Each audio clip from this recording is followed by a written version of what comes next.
मेरे प्रिय वृंदावन वासियों, मैं आप सबसे कुछ महत्वपूर्ण बात करना चाहता हूँ। मैं भली भांति समझता हूँ कि आप सबके मन में इस पूजा के प्रति कितना सम्मान है, कितना महत्व है इस पूजा का आप सबके मन में। किंतु इस बात को समझिए, हम सभी वृंदावन वासी साधारण व्यक्ति हैं जो परिश्रम करके अपना घर चलाते हैं। अपने धर्म का निर्वाहन हम करते हैं, अपने कर्म का निर्वाहन हम करते हैं। हमारा धर्म है गौ प्रजाति की सेवा करना, हमारा कर्म है फसल उगाना। हमारी सबसे बड़ी पूंजी क्या है? और कुछ नहीं, हमारी गैया है, दूध है और धान है। बस इंद्रदेव को प्रसन्न करने के लिए उनकी इन मांगों के समक्ष नतमस्तक होकर हम अपने घर की शांति और सुख दोनों भंग कर रहे हैं। और मुझे लगता है कि ऐसा नहीं होना चाहिए।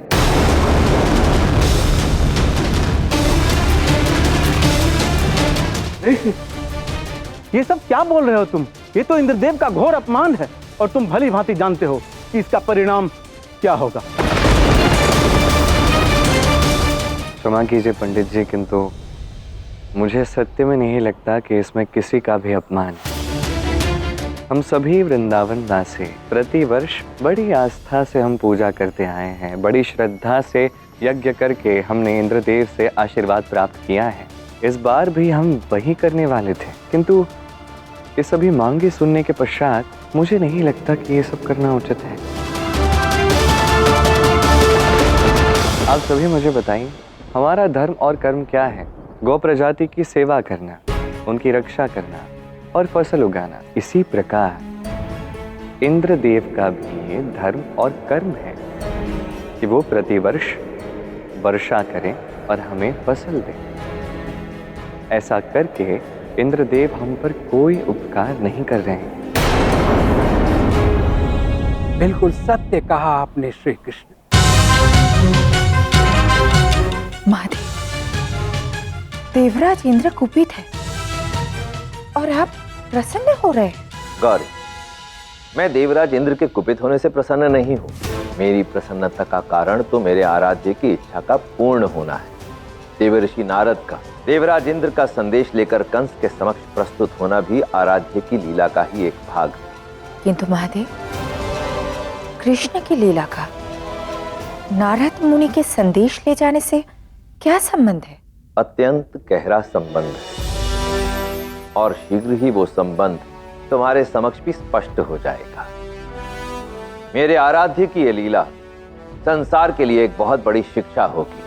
रही बात देवराज इंद्र की, तो वो अपने अहंकार से वशीभूत होकर कितना भी गरजें बरसें, मेरे आराध्य उनके उस अहंकार को अवश्य ही ध्वस्त कर देंगे। इंद्रदेव की कृपा दृष्टि सदैव से ही हमारे गांव वृंदावन पर बनी रही है। उनकी इसी कृपा के लिए हम धन्यवाद के रूप पर हमेशा ये यज्ञ करते हैं। और इस वर्ष स्वयं इंद्रदेव ने अपनी इच्छा हमारे समक्ष रखी है, और यदि हमने उनकी इच्छा नहीं मानी तो ये उनका घोर अपमान होगा। मैं आपकी मनस्थिति समझ सकता हूँ बाबा। आप इंद्रदेव के क्रोध से भयभीत हैं। मात्र एक क्षण के लिए इंद्रदेव के विषय में मत सोचिए, हमारे गांव वालों के विषय में सोचिए। इन सभी के मुख देखिए, उनके मुख पर चिंता देखिए, निराशा देखिए। अपने ही पुत्रों को, अपने ही बच्चों को भूखा रखकर मात्र इंद्रदेव को प्रसन्न करना, ये कहाँ का न्याय है बाबा? ईश्वर की पूजा करो तो प्रेम से, श्रद्धा से, आस्था से करो, चिंता या भय से नहीं। हम ये पूजा, ये यज्ञ किस लिए करते हैं?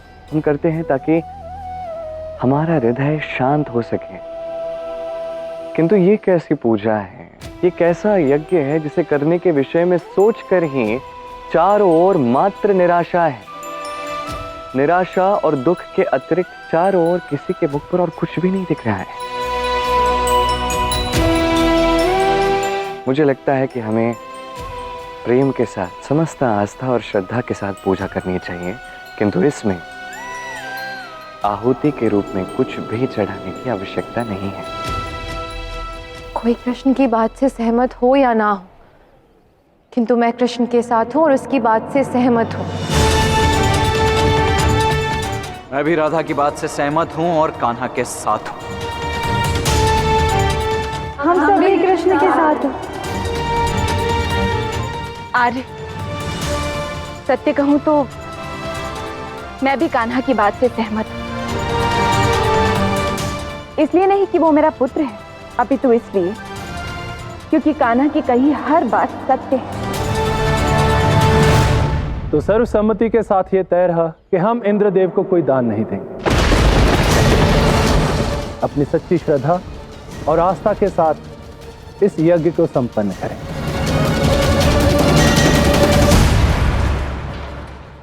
जाओ यहां से। नारायण नारायण। देवराज, आप तो क्रोधित हो रहे हैं, तनिक शांत हो जाइए। कदाचित वृंदावनवासी आपके नाम का यज्ञ तो अवश्य ही करेंगे ना। किंतु मेरी मांगों का क्या देवऋषि? उन्हें पूरा ना कर वृंदावन वासी मेरा अपमान कर रहे हैं, और इस अपमान का दंड तो उन्हें अवश्य मिलना चाहिए। ओम इंद्रदेवाय नमः। ओम इंद्रदेवाय नमः।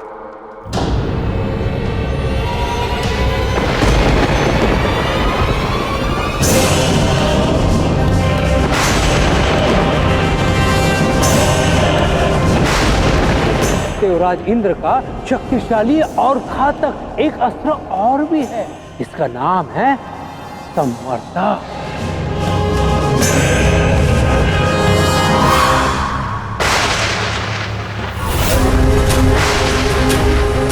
मथुरा में आपका स्वागत है संवर्तक। मुझसे क्या भूल हो गई जो इंद्रदेव स्वयं मुझे दर्शन देने नहीं आए?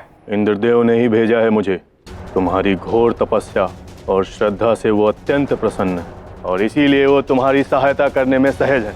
इसका अर्थ है कि इंद्रदेव वृंदावन का सर्वनाश करेंगे। हाँ, वृंदावन वासियों से बहुत रुष्ट हैं इंद्रदेव। उन्होंने इंद्रदेव का अपमान किया है, इसीलिए वो उन्हें दंडित करके तुम्हारी सहायता करेंगे। स्वयं देवराज इंद्र का अपमान? अवश्य ऐसा उस कृष्ण के कहने पर गांव वालों ने किया होगा। उसी ने उकसाया होगा सभी को।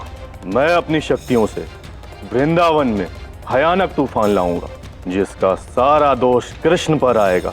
एक बार गांव वाले कृष्ण को गांव से बाहर निकाल दें, तत्पश्चात तुम अपना प्रतिशोध ले लेना। तुम वृंदावन वासियों का विनाश करो, मैं उस मायावी कृष्ण का अंत करूंगा उस मायावी कृष्ण का। पीछे लड्डुओं की एक और थाली है, शीघ्र लेकर आओ। हाँ,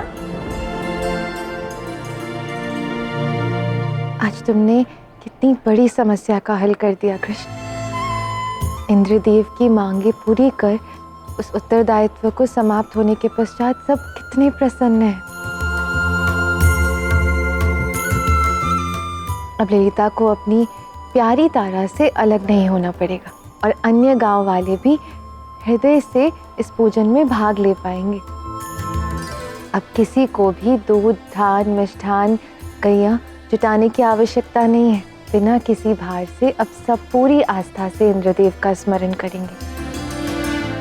आज वृंदावन वासियों के हृदय का बोझ हल्का कर तुमने आज पुनः ये सिद्ध कर दिया है कृष्ण कि तुम्हारे होते हुए कभी कुछ अनुचित नहीं हो सकता।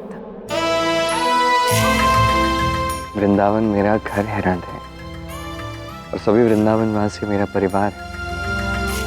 अपने परिवार के लिए कुछ भी करना, उनकी सहायता करना तो हर एक व्यक्ति का कर्तव्य है। ये तो कुछ भी नहीं है। मैं वृंदावन के लिए कोई भी बोझ उठा सकता हूँ।